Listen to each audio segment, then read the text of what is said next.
ബഹുമാനപ്പെട്ട തന്ത്രിയെ അറസ്റ്റ് ചെയ്ത സാഹചര്യത്തിൽ നിയമത്തിൻ്റെ വഴിക്ക് പോകട്ടെ എന്നുള്ള നിലപാടായിരുന്നു എനിക്കും ഞാൻ ഇപ്പോഴും അംഗമായിട്ടുള്ള ഭാരതീയ ജനതാ പാർട്ടിയുടെ നിലപാട്. പക്ഷേ അതിൻ്റെ കേസുകൾ പഠിച്ച അവസരത്തിൽ ഞാൻ അദ്ദേഹത്തിൻ്റെ അളിയൻ ഇവിടെയുള്ള ആളോട് ഉൾപ്പെടെ എല്ലാവരോടും ഞാൻ പറഞ്ഞു, പ്രഥമ ദൃഷ്ട്യാ ഈ കേസ് നിൽക്കില്ല.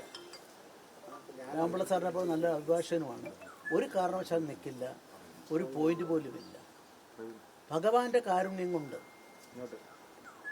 തീർച്ചയായും ഒരു തെളിവിൻ്റെ കണിക പോലുമില്ല എന്ന് ബന്ധപ്പെട്ട കോടതി എല്ലാ ഫയലുകളും പരിശോധിച്ച ശേഷം ഒരു ബെയിൽ ആപ്ലിക്കേഷനിലെ ഓർഡറിൽ എത്ര പേജാ 980 പേജോളം ഉള്ള ജഡ്ജ് പറഞ്ഞിരിക്കുകയാണ്.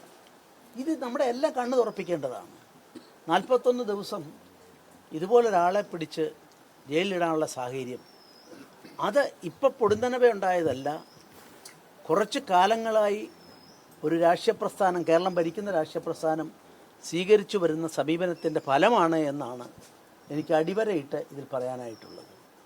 41 ദിവസം ഒരാളെ ജയിലിലിടുന്നത് ഗൂഢാലോചന കുറ്റം ആരോപിച്ച ഗൂഢാലോചന കുറ്റം നിങ്ങൾക്ക് തെളിയിക്കാൻ എന്ത് തെളിവാ നിങ്ങൾക്കുണ്ടെന്ന് വെച്ചാൽ അത് കോടതി കൊടുക്കാവുന്നതല്ലേ ഉള്ളൂ.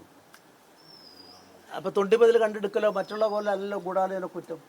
അപ്പോൾ ഗൂഢാലോചന ഉണ്ടെന്ന് പറഞ്ഞൊരു ആരോപണം ഉന്നയിക്കും മുമ്പ് ഏറ്റവും ശ്രദ്ധയോടുകൂടി അത് ചെയ്യണമെന്ന നിയമത്തിൻ്റെ വ്യവസ്ഥയാണ്.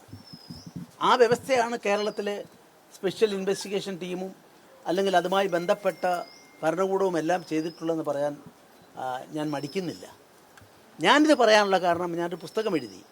ആ പുസ്തകത്തിൽ ഒരു ചാപ്റ്റർ ശബരിമല സമരവും സുവർണാവസര വിധിയും. ഇപ്പോൾ ഈ അടുത്ത ദിവസങ്ങളെല്ലാ ചർച്ചകളും സുവർണാവസരം ഞാൻ പറഞ്ഞാണ്. അന്നത്തെ കാര്യങ്ങൾ എല്ലാവരും പറയാറുണ്ടല്ലോ എല്ലാ ചാനലിലും ചർച്ചയിൽ. ആ സുവർണാവസരം ഞാൻ പറഞ്ഞത് ഒരു രാഷ്ട്രീയ പ്രസ്ഥാനത്തിൻ്റെ അന്നത്തെ സംസ്ഥാന പ്രസിഡന്റ് മൗലികാവകാശമാണ് എന്നാണ് സുപ്രീം കോടതിയുടെ വിധി. ആ വിധി ന്യായമാണ് ഈ പുസ്തകത്തിൽ പ്രധാനമായിട്ടും എന്നെ എഴുതാനായിട്ട് പഠിപ്പിച്ചത്. അഡ്മിഷന് വന്ന അവസരത്തിൽ 4 കൊല്ലം മുമ്പ് ഫയൽ ചെയ്തതാണ്, ജാമ്യമില്ലാത്ത വകുപ്പാണ്.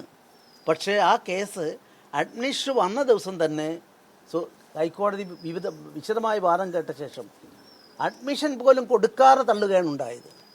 ഒരു രാഷ്ട്രീയ പ്രസ്ഥാനത്തിൻ്റെ സംസ്ഥാന അധ്യക്ഷൻ സുവർണാവസരം എന്ന് പറഞ്ഞാൽ കുറ്റമാകുന്ന വിചിത്രമായൊരു നാടാണിത്. സുവർണാവസരം ഗാന്ധിയൻ മോഡൽ സമരത്തിന് എന്നുള്ള സുവർണാവസരമാണ്. ആ സുവർണാവസരം സമാധാനപരമായി നമ്മൾ സഹന സമരമായി ഉപയോഗിക്കണമെന്ന് പറയാനുള്ള അവകാശം എനിക്കുണ്ടോ ഇല്ലയോ എന്നുള്ളതായിരുന്നു ചോദ്യം. വാസ്തവത്തിൽ എല്ലാവരും, മുഖ്യമന്ത്രി ഉൾപ്പെടെ ഉള്ള ആളുകൾ വാസ്തവത്തിൽ മാപ്പ് പറയേണ്ട കാര്യമാണ്. ഹൈക്കോടതി നാളെ നിങ്ങൾക്കെല്ലാം അതിൻ്റെ കോപ്പി കിട്ടും.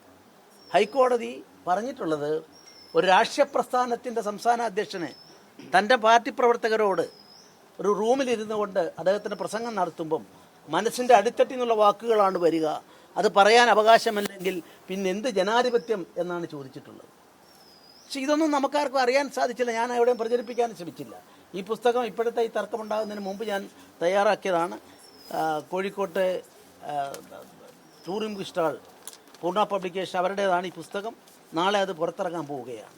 ഞാൻ അതിൽ ഒരു ചാപ്റ്റർ അദ്ദേഹത്തെക്കുറിച്ചാണ്. അദ്ദേഹത്തോട് ഞാൻ ഇതുവരെ പറഞ്ഞിരുന്നില്ല. ഇപ്പം ഞാൻ അദ്ദേഹത്തിന് ഒരു കോപ്പി കൊടുത്തു. അതിൽ ശബരിമല നട അടച്ചിടാൻ അഡ്വക്കേറ്റ് പി എസ് ശ്രീധരൻപിള്ള തന്ത്രിക്ക് നൽകിയ ഉപദേശം കോടതിയെ ലക്ഷ്യമല്ല. ഞാൻ അടച്ചിടാൻ വേണ്ടി പറഞ്ഞതാണ്.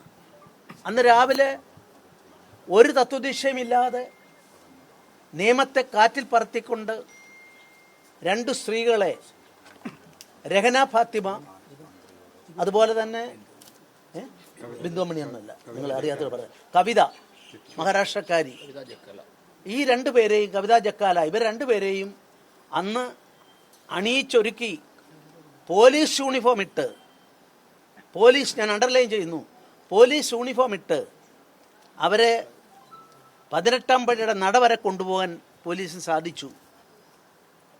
സ്റ്റേറ്റ് സ്പോൺസേഡ് യാത്രയായിരുന്നു അത്. അവരുടെ ഇരുമടിക്കെട്ട് തുറന്ന ആളുകൾ, അത് ഞാനിതിൽ എഴുതിയിട്ടുണ്ട്. അതിനുള്ളിലുണ്ടായിരുന്ന എന്തൊക്കെയാണ് ഞാൻ പറയാൻ അറയ്ക്കുകയാണ്. സാധാരണഗതി നാളികേരമോ അല്ലെങ്കിൽ മല്ലരോ അവരോ അങ്ങനെയുള്ള കാര്യങ്ങളാണ്. മറിച്ച് ഓറഞ്ചോ ആപ്പിളോ ഒക്കെ നല്ല പദങ്ങളാണ്, വേറെ പദം പറയാൻ പാടില്ലാത്തതുകൊണ്ട് അതുകൊണ്ടാണ് കൊണ്ടുപോയത്. ഇതൊന്നും മലയാളിക്ക് ഭൂഷണമാണോ? ഒരു ഭരണകൂടത്തിന് ഭൂഷണമാണോ?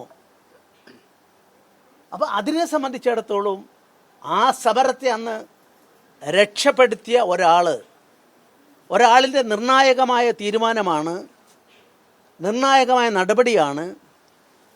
ആ 0 അവറിൽ കടക്കാൻ പോകുമ്പം ഞാനുമായി സംസാരിച്ച കാര്യമാണ് ഇതിൽ പറഞ്ഞിട്ടുള്ളത്.